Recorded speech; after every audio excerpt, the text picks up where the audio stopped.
Tuhong Philippine Coast Guard at Department of Justice, itutuloy ho ngayong araw itong retrieval operation sa mga labi netong mga nawawalang sabongero. Kuha tayo ng buong detalye mula sa ulata ni Bombo Bea Pinisa. Itinuloy ngayong araw ng Philippine Coast Guard sa pangunguna ng Department of Justice ang pagsisid at retrieval operation sa mga nawawalang sabongero sa Taal Lake. Sa isang panayam, inihayag ni TCG Commodore Jeronimo Tobilla na ang magiging staging point nila sa operasyon na naunang nasa Talisay Substation ay ililipat sa Laurel Substation kung saan nakikitang mas malapit ang fish pond na sisisirin nila ngayong araw. Bagamat handa ang kanilang mga technical divers para umpisahan ang pagsisid sa mga labi ng mga sabongero na hinihinalang itinapon nga dito sa lawa, prioridad pa rin anya ng PCG ang kaligtasan ng mga divers sa pagsisid sa Taal, partikular na sa magiging kondisyon ng Taal Lake. Mayroon namang teams na siyang salita na sisisid sa lawa para sa continuous sa pagkasa ng retrieval operation sa binubuo ng higit sa 40 technical divers. Ang interval o palitan naman ng mga divers ay magiging depende sa kagamitan, partikular na sa tangke na gagamitin nila. Kapag kasi lumagpas na sa normal range ng 30 metro ang sisisirin ay papalitan naman kaagad ang kanilang gamit na oxygen tank. Kasunod naman ito sa kabila ng pagiging normal na malabo, maputik at maburak ng Taal Lake ay bubuo na isang search pattern ng Philippine Coast Guard. Ito ay para matiyak na magiging maayos at ligtas ang kanilang nagpapatuloy na operasyon.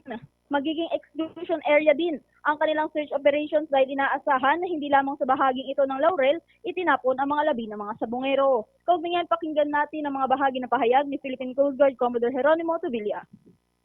Dito yung staging area natin para mas malapit-lapit dun sa area ng operations natin. Ibe-base namin yan dun sa number of divers namin. Siyempre iniisip din namin yung sea condition kasi for safety reasons. So same sa divers namin yun. It's here adjacent to Laurel. So we'll be doing yan yung initial area na sinurvey namin.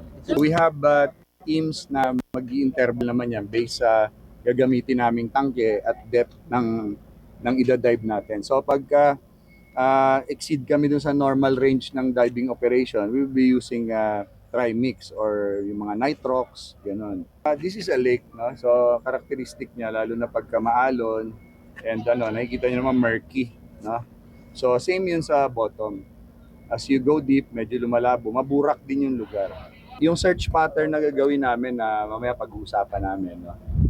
Para efficiently at safely namin magawa ng operations. Then it will also be an exclusion area, kaya marami kami i-consider later.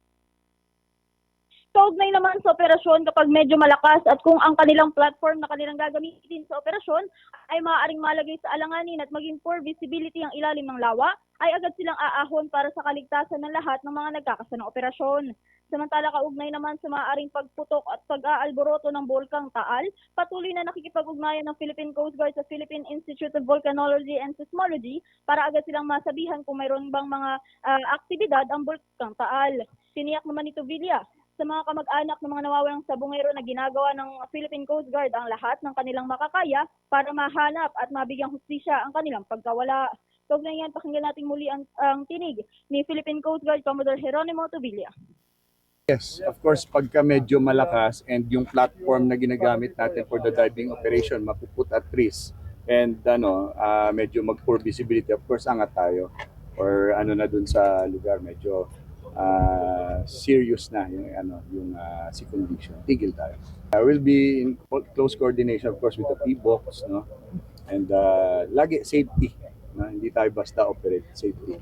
And just like to say na we're going to do everything we can, no? This is something that we want to give the loved ones na itong mga missing personalities natin.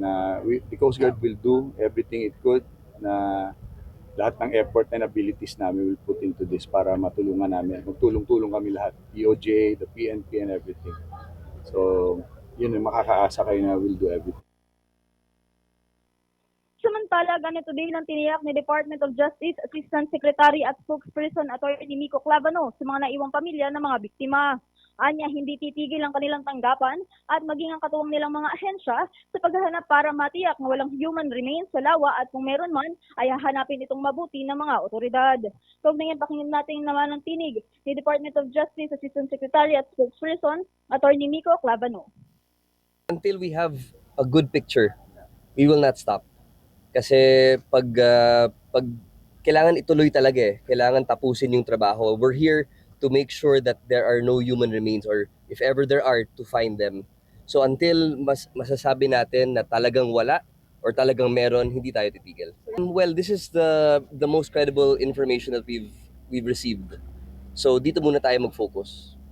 Kailangan maging certain tayo. Kaya we will obviously challenge ho yan sa atin na murky yung tubig. Pero hindi tayo titigil hanggat may concrete idea tayo. Sa kasalukuyan, dahil nga malabo ang ilalim ng lawa at masyadong maburak, hindi gagawing 24 hours ang pagkakasana retrieval operation. Sa ngayon naman, nag-umpisa ng muli ang Philippine Coast Guard sa kanilang operasyon para sa mabilis sa pagtukoy ng mga labi ng mga nawawalang sabongero.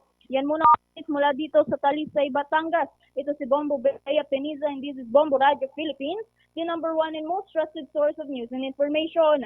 Basta Radio! Bombo! For more news and information, visit our website at www.bomboradio.com. Follow us on Bombo Radio mobile app, Facebook, YouTube, TikTok, and X, formerly Twitter. Like, share, and stay connected. Anytime, anywhere.